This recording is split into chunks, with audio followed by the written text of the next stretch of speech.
The Princess and the Frog.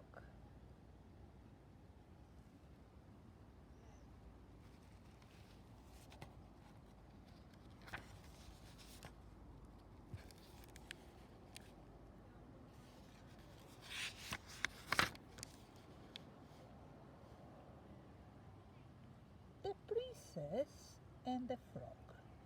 Once upon a time there lived a king who had 7 beautiful daughters. But of all of his daughters, the youngest was the most beautiful. This princess had one favorite among all her toys. It was a golden ball. She spent many hours throwing it up the air and catching. Near the king's castle was a huge dense forest. Under the big tree on the edge of the forest there was a deep dark pool. Like this one, a deep dark pool.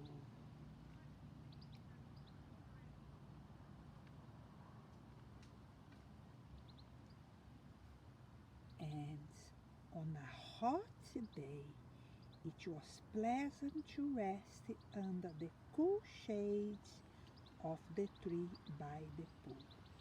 The princess often went there to play by herself.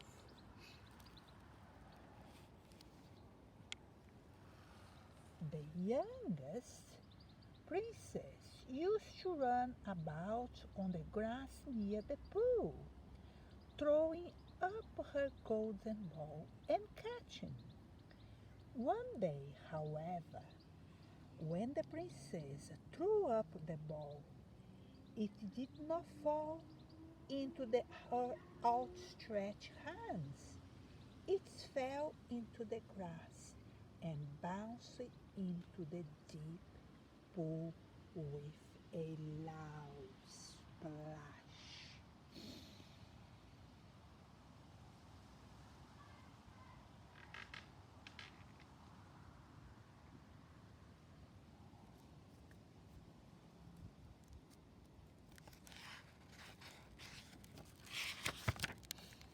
The princess could not bear to think that she had really lost her beautiful golden ball.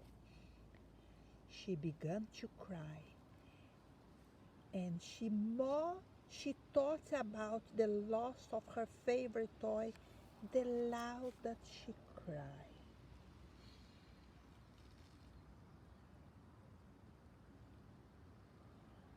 As the princess wept, she heard a voice say, "Why do you weep, young princess?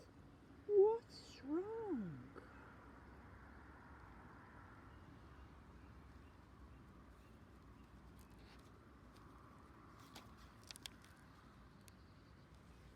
The princess looked up to see who was speaking to her.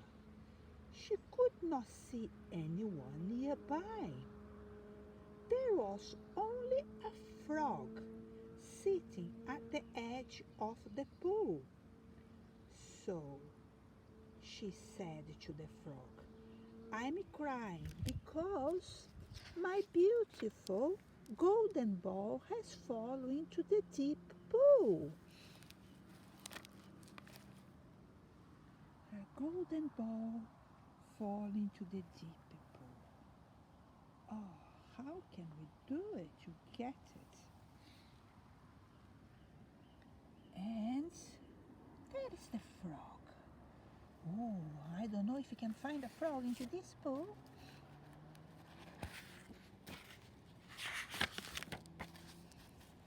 "Do not cry," said the frog. "I can help you to get the ball.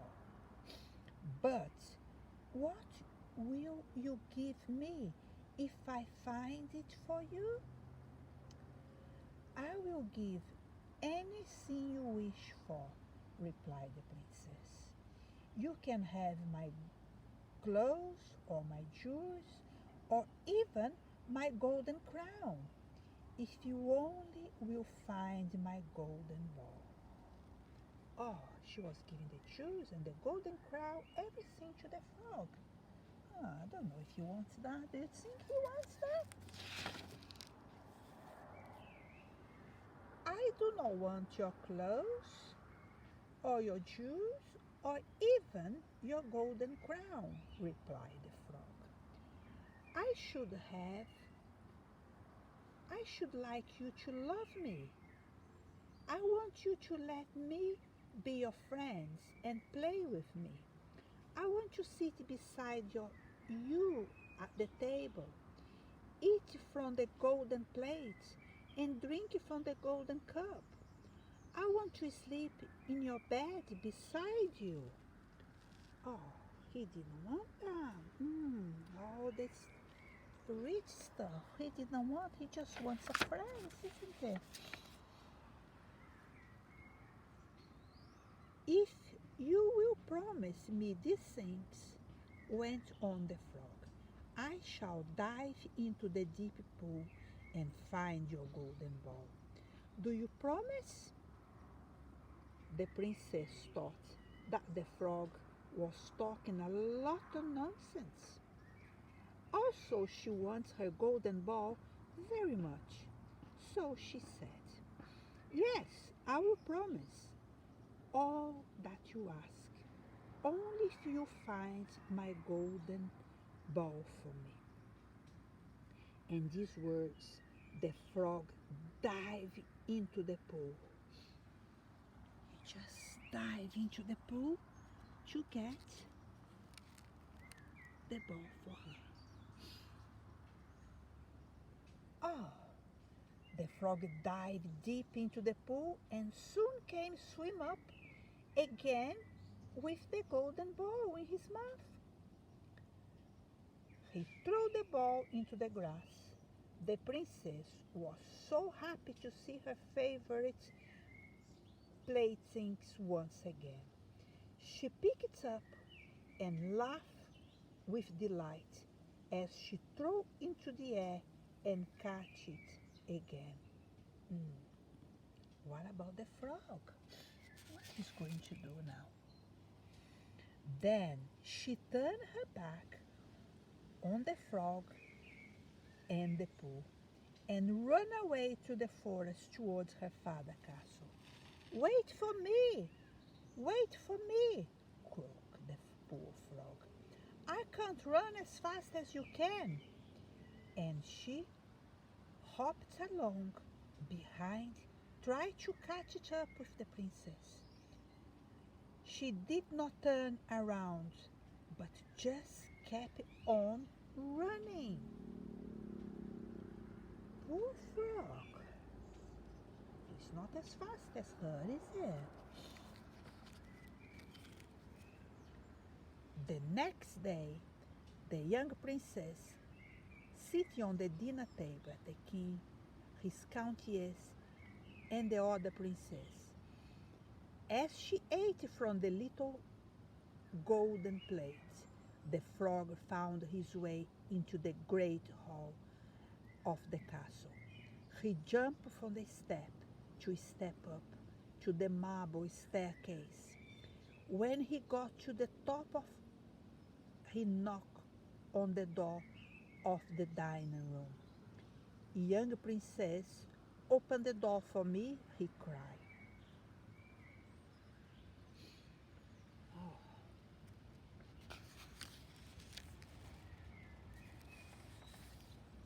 The princess ran to the door to see who was calling her. When she saw that it was the frog, she was afraid.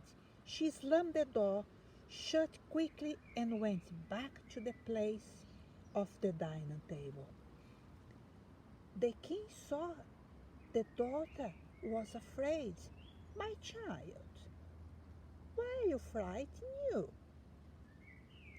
He asked. Is there a giant outside the door who wished to carry you away? Hmm. Oh no, dear father, replied the princess. There is no giant outside the door. It's only a horrible, slimy frog. What does a frog want with you? Asked the king. Then the princess told her father what had happened in the forest on the day before. I promised him that he could live with me, she said, but I never thought he would come that far from the water. Just then, another knock on the door, and a voice cried out, Youngest princess, hear me call.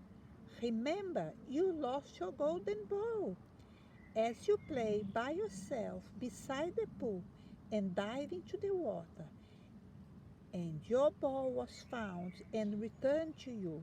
Now please remember your promise to have me along to live with you.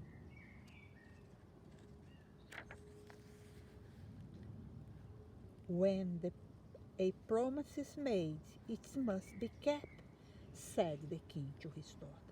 Go and open the door. The youngest princess went and opened the door. As she returned to her chair, the frog hopped behind her. When she sat down, the frog said, Put me on the table beside you, please. The princess hesitated, but the king told her to do as the frog asked.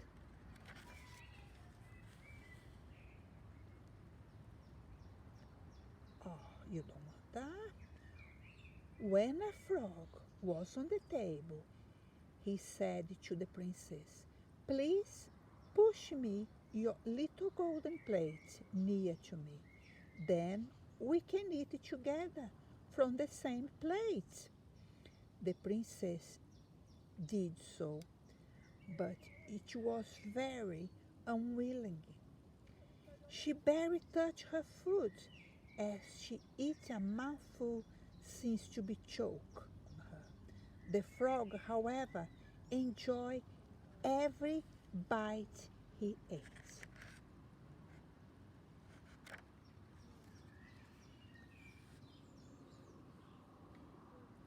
When I had finished eating, the frog turned to the princess and said, Now I am tired.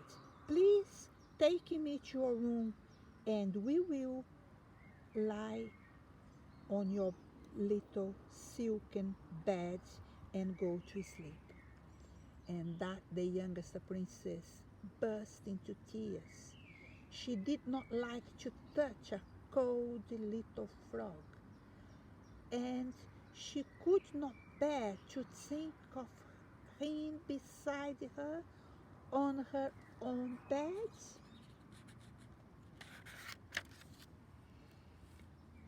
Then the king grew angrier and spoke eternally to his daughter. If someone help you when you are in trouble, he said, you cannot afterwards turn your back on him. Take the frog with you to your room.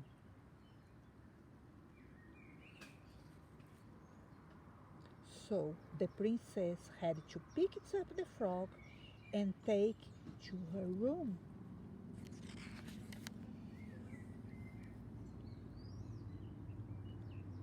She put him on the corner of the room, as far as possible from the bed. Then she got into the silken bed and turned her back on him.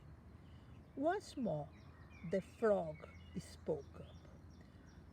I'm too tired, he said. I want to sleep beside you on your silken sheets. Please lift me up.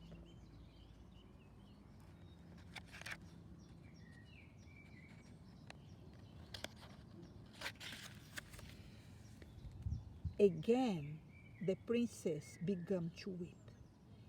If you do not lift me into your bed, went on the frog, I shall have to tell the king, your father.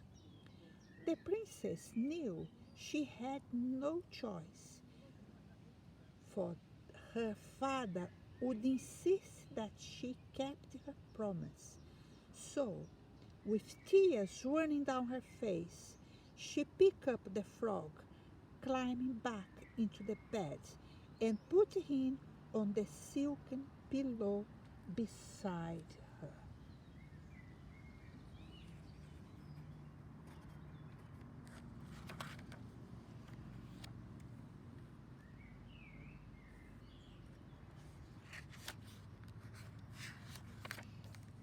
No sooner had she done so that the frog turned into a handsome prince. Not only was he handsome, but he had a kind face, and he smiled gentle as he startled the princess. Then he told her how he had been bewitched by a wicked witch and turned him into a frog. The spell could only be broke if a beautiful princess could take him for as companion, live with him, eat with him, and sleep with him.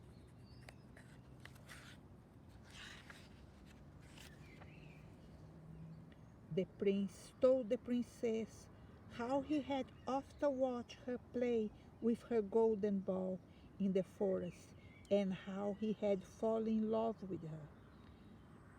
The princess, will you marry me? He asked. The princess looked into his kind face and agreed to do as he asked.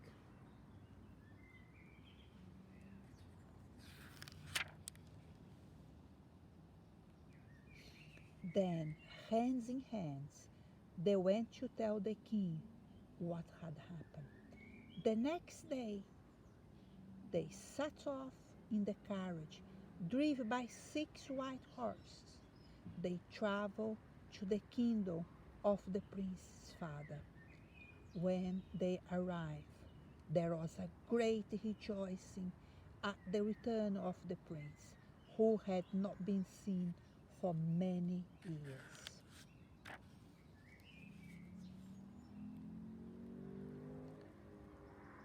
Some time later, the prince and the princess were married and they lived happy ever after. The golden ball was kept in the palace inside a special glass case and resting on a purple cushion.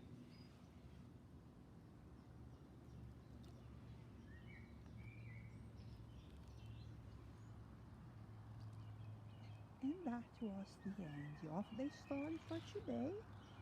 And follow up, there are plenty more over there. Okay? Take care.